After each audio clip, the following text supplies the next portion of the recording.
You can love your child with addiction. You can't get them to quit. You can love your mother. You can support your mother. You can't keep her from losing it. You do not control that. It's fucking arrogant to think that. The depth of human arrogance is to think that you can control another human being, let alone your own life.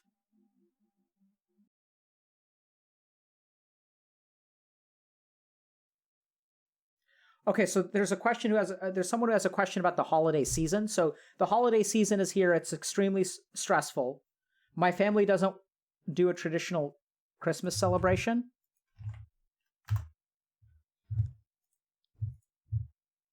This puts me at odds with all of my extended family. I'm looking for a way to sort of bridge the gap and make any gathering at the very least tolerable. What are some steps to take or a good way to show family members that we respect their traditions but we don't wish to follow them? So I think that's a great question. I think that's the kind of thing that I can't sort of answer open-ended. So I think if this person wants to come on stream, we can talk about how to manage the holidays and the difficulties of managing the holidays. So the holidays are a really tough time for a lot of my patients. Because like shit just gets stirred up. Like trauma and like expectations and disappointment and shame and all that kind of stuff is front and center. So I think that's a great thing to come on the stream and talk about if the person who posted that question is willing to talk.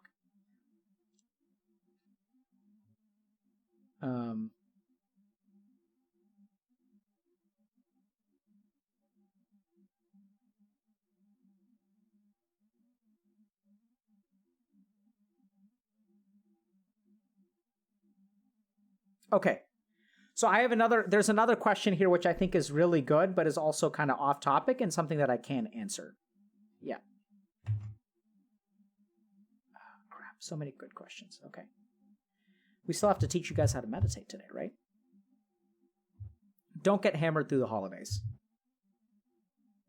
Not really a good recommendation.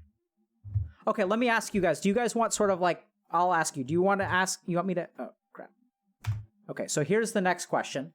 So you guys tell me, do you want me to answer this question?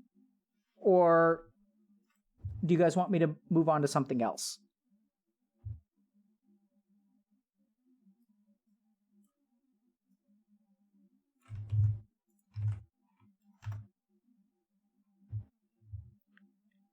Because that's also a pretty in-depth question.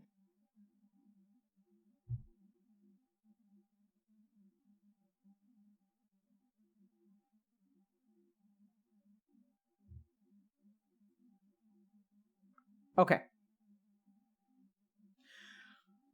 I'm a bit in over my head. I have a younger sister who was born with cerebral palsy. She's in her mid-20s now. In 2015, she was diagnosed with a rare blood cancer. She's had 2 bone marrow transplants. The treatments she's getting don't seem to be working. I've always prepared for the eventuality that once my parents passed on, she would come live with me.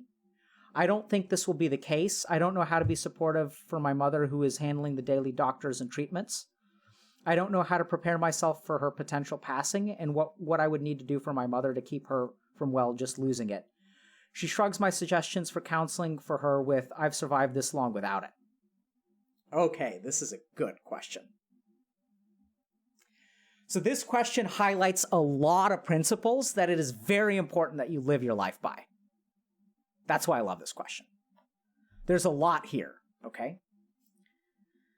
The first question, which I'm going to dodge for today, even though this is about spirituality, is how do we understand why some people are born with cerebral palsy and like get rare blood cancers? Like, how the fuck does that work? How do we live a life in which terrible things happen to people that we love? That is a very important question, one that definitely needs to be discussed, but is worthy of an entire stream. So we'll talk about that one day. I've always prepared for the eventuality that once my parents passed on, she would come live with me. So now we get to the first problem that the mind creates, which is expectations. So the first question is, where did you get the idea and how attached are you to this idea that this person is going to come live with you? Right? So we tend to have a moral compass, which tells us that we should do certain things, but oftentimes that moral compass gets clouded by emotion. So there's just sort of this idea that when parents pass, this person is going to come live with me because I'm family and I'm the only one that can take care of her. So I'd start by really stopping and really examining that statement. So it can feel like an asshole to say that my sister with cerebral palsy is not going to come live with me. You can feel like you're letting her down. But for someone who has cerebral palsy, I genuinely question whether this person is going to get the best care that they can if they come live with you. Because a lot of people, their homes are not really designed to live and support someone with special needs the best that they can. Right? We have to really think about that. Like, just because you feel guilty for not having her come live with you, if you feel like you're abandoning her, if this person comes and lives with you, doesn't actually mean that you are the best person to take care of her. This is the first thing to understand. What you should think about is what is in the best interests of your sister. And to recognize that it is possible that your guilt is making you automatically assume that the best thing for your sister is to come and live with you. And then you feel guilty because you're like, oh my God, like if this person comes and lives with me, that's going to be such a shit show. I have to do this, I have to do this, I have to do this. I don't know if I'm going to be able to handle it, but I have to. So first thing I ask you is, really, do you have to? Is that really the best thing for your sister? One of the most difficult things to realize is that you are not the best person to help out people that you love. One of the most important things. And I understand this because I work with people with fucking addictions. And it takes so much time for me to get through to parents and tell them that love is not enough. You can love your child as much as you want to. That doesn't mean that you can help them. Blows their fucking mind. The parents who end up okay are the ones that realize that love is not enough. That in our life, circumstances are important, resources are important, choices are important. The choices of the ones that you love are important. Parents can bend over backwards to try to love a child with addiction as much as they want to. Doesn't mean it's going to fix the child. That the child or the person with addiction has to take responsibility for their actions, has to take responsibility for their life, has to take responsibility for their treatment. Love isn't enough. You can't love someone in your family to wellness. I'm sorry. You just can't. I know I try. I try when my kid gets sick. I try to bend over backwards to give them every single comfort they can. And sometimes that's actually bad for them. Because if I stay up all night patting them and then I'm a zombie the next day and I'm short-tempered and I don't make them like food and the food burns and it's not delicious, like, taking care of yourself is sometimes really important because then you can better take care of other people. There's a lot of research on physician burnout. You know how good, what the quality of medicine that a physician who's burnt out practices? They practice bad medicine. They make mistakes. They're not compassionate if they burn themselves out. Take care of yourself first, then you can take care of other people. Right? Simplest analogy that I tell people is that if you're trying to save someone from drowning, it's really easy if you're standing in the shallow end. Like if there's a 3-year-old who's like struggling for breath and you're in the 3-foot pool and you just stand up and you hold them, they're not going to drown. They're never going to drown. You can just hold them. It's easy. No effort. If you're in the deep end, then it's tough. Take care of yourself first. Establish a solid foundation first. Right? Why can I help you guys? Because I take care of my shit at home. It gives me strength. I'm calm. Thankfully, I have a wonderful wife who's taking care of my children right now so that I can be here on a Sunday. But my shit is taken care of at home. She helps me. She supports me. I'm supported. I have my feet on the ground. If I have my feet on the ground, I can help you. So the first thing is, where did you get that expectation? And understand that a lot of our suffering comes from the expectations which we automatically make for ourselves. And that those expectations and standards that we set up for ourselves are based on our emotions in the moment. Guilt. Guilt doesn't make you think right. Shame doesn't make you think right. Fear doesn't make you think right. Everyone knows this. Yet we do not question the conclusions that come out of these emotions. So the first is question that conclusion. The first is your sister actually better off with you? I don't know how to be supportive for my mother who is handling the daily doctors and treatments. Okay. So the next important point to understand is, just because you don't see the effect of your support and love doesn't mean it doesn't have an effect, right? And so this person goes on to say, I don't know how to prepare myself for her potential passing and what I would need to do for my mother to keep her from, well, just losing it. She shrugs off my suggestions for counseling with, I've survived this long without it. So this person thinks I'm making a suggestion. The suggestion is being rejected. Therefore, I'm not able to help my mother. Do you guys see that logical chain? Makes sense, right? What does a psychiatrist do? What does a therapist do? Do we make suggestions? No. Good ones usually don't. I make a fair number of suggestions. But a lot of times we don't make suggestions. What do? How do we help people? Right? When someone comes in and says, I'm depressed because I don't feel good about myself, if I tell them, hey, you should just go to the gym, change your diet, get yourself a stool transplant from an undepressed rat, and you'll be good. Doesn't work. Right? Doesn't work. What do we do? What is this person doing? So remember that in order to help someone, they don't necessarily need to take your help. I think one of the most important things that you can offer another human being is the knowledge that you care about them, that you love them, and that you support them. They just have to know that. They don't even have to take your help. So one of the most important things that I think people underestimate is, like, you don't think you're helping someone because they don't seem to be changing, but you don't realize how much of an effect it has on that person. I don't know if you guys have read, like, manifestos of school shooters, but those people are, like, utterly alone. Utterly alone. They have no one. Right?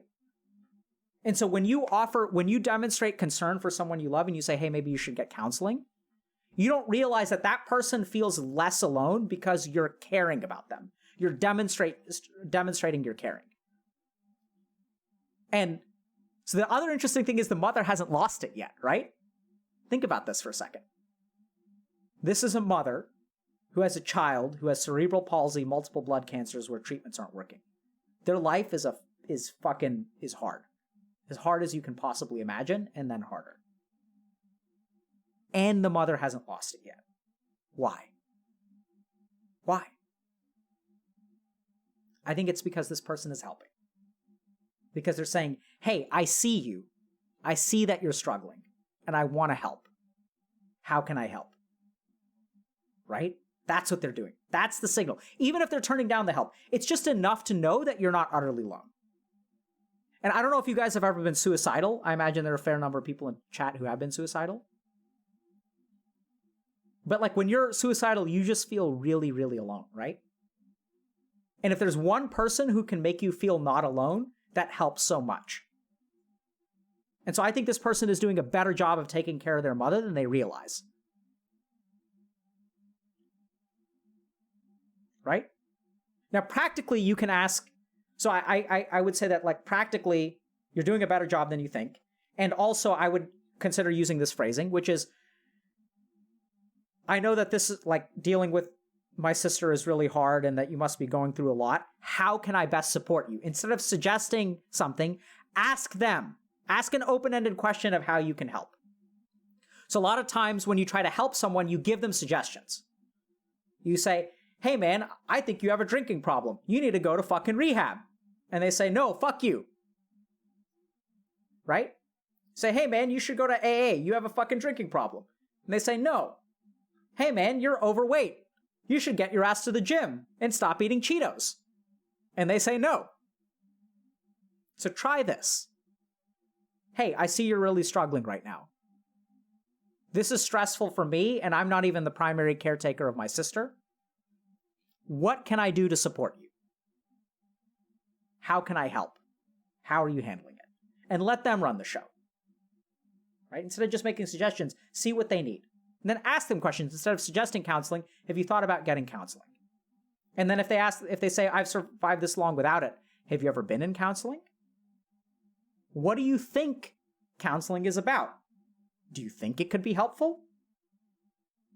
What does counseling do for people? Right?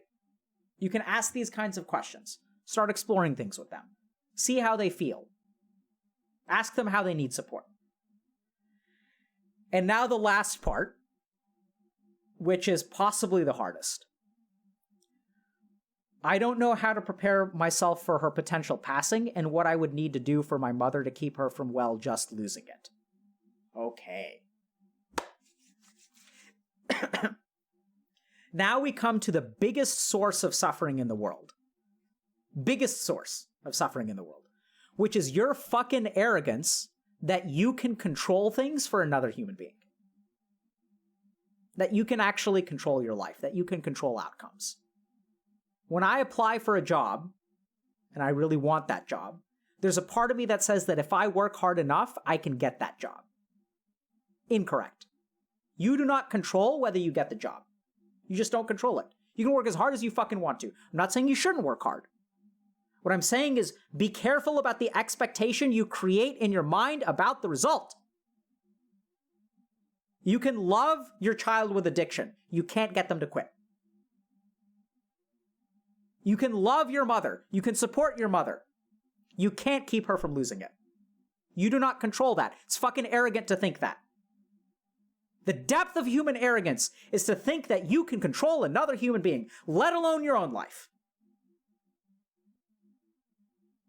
As a human being, you're entitled to your actions, not the fruits of your actions. I'm entitled to ask a girl out. I'm not entitled to her saying yes. I'm entitled to apply for a job. I'm not entitled to get it. I'm entitled to my actions. The more you recognize that, the more your life will fucking turn around. Because people get so caught up in the outcomes of their actions. When that girl says no, I get devastated. I get fucking depressed. I feel ashamed. I don't leave the house. Why? Because you felt like you were in control. If I was different, she would have said yes. If I was more studly, she would have said yes. If I was a fucking Chad, she would have said yes.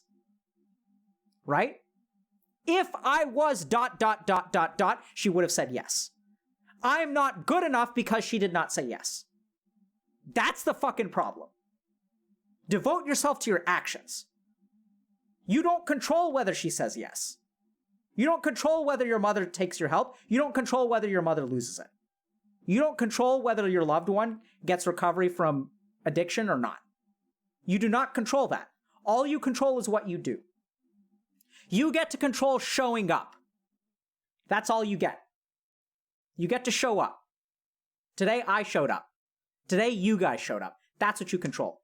Joro, this morning, showed up. Right? He doesn't control whether he finds a job. He controls whether he takes a fucking walk. Bullius, a couple weeks ago, controls whether he cleans his room. That's all he controls. He doesn't control the number of people who log onto his Twitch. Doesn't control anything. All you control is your actions. The problem is that people get so caught up in the consequences of their actions. They get so pissed off and disappointed and ashamed that the world didn't turn out the way they wanted. They don't even fucking understand. You don't have control over that. You don't get to do that. You don't get to decide whether you were born with cerebral palsy. You don't get to decide whether you were born with lupus. You don't get to decide any of that. You have so little control in life. And the more that you understand that, the better your life will go. Because then you focus on the action, right? You stop worrying about the result. You focus on the action. I didn't apply for a job. Oh, that means I'm not good enough? Fuck it. I'm ashamed. I'm not good enough. What's the point in applying? That's what happens when you focus on the result. If you don't focus on the result, and I was never entitled to the job to begin with. I applied, I didn't get it. What am I going to do today? I'm going to apply for another fucking job. That's how you change your life. So for this person, I don't know how to prepare myself for her potential passing and what I would need to do for my mother. Okay, so this is important. I don't know how to prepare myself for her potential passing. That is what you control, is to prepare yourself for the eventuality. That's what you control. and what I would need to do for my mother to keep her from, well, just losing it. You cannot do that. You cannot do that. Can't do that at all. Whether your mother loses it or doesn't lose it, not your choice. How you prepare for the passing, that is your choice. And so if you feel like you're not moving forward in life, if you're stuck, if you feel like a piece of shit, I don't think you understand. You don't control, you're so fucking arrogant. You don't control nearly as much as you want. You just control yourself. That's all you are. All you have agency over, right? If you're playing a game, you don't control the NPCs. Stupid. We don't assume that. You don't get to control the NPC. You don't get to control what's inside the loot box. You control the PC, right? You control your character. When you play Dota or an MMO, you just control your guy. Right? So how do you climb MMR in team games? You climb MMR, like if you're playing Overwatch or LoL or whatever. How do you climb MMR? Does raging at your teammates give you MMR? No, but everyone loves to do it, right? You love to rage at your teammates. Does it make you better at the game? Fucking no. You want to get better? Think about what you did wrong. Think about yourself. Think about what you control. You don't control them. You control yourself. You can influence them, right? You can be a toxic motherfucker in-game. You can be as toxic as you want to. That'll influence them. But whether you respond to toxicity with toxicity, that's yours to control. Whether you get better at the game, whether you climb MMR, depends on your actions. That's all you get. You can play the best game of Overwatch or Dota or LoL or whatever you play, PvP in an MMO, and you don't actually get to decide whether you win or lose. Because when you queue up, you're with 4 to 5 randos, right? And depending on the randos on your team and the randos on their team, like, you're just 10% of the game. That's all you are. And that's how it is with life too. And you focus on that 10%, your life will start moving in the right direction.